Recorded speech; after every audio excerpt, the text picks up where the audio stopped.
ini dah biji-biji keluar daripada sini, keluar daripada ini sebab saya main pom kan. Bak tu dia keluar. Sebelum kita mau ikat, jangan kasih salah bor juga. Kasih salah kita juga kalau tidak kasih bersih satu-satu lubang. Ini kan tengok. Nah, ini semua daripada di dalam.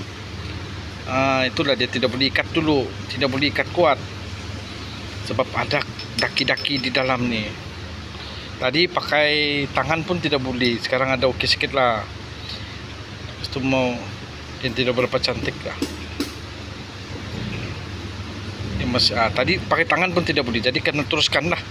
Kena teruskan. Buka pusing. Lepas tu pastikan tengok juga ini bol ada loose ke tidak. Tidak.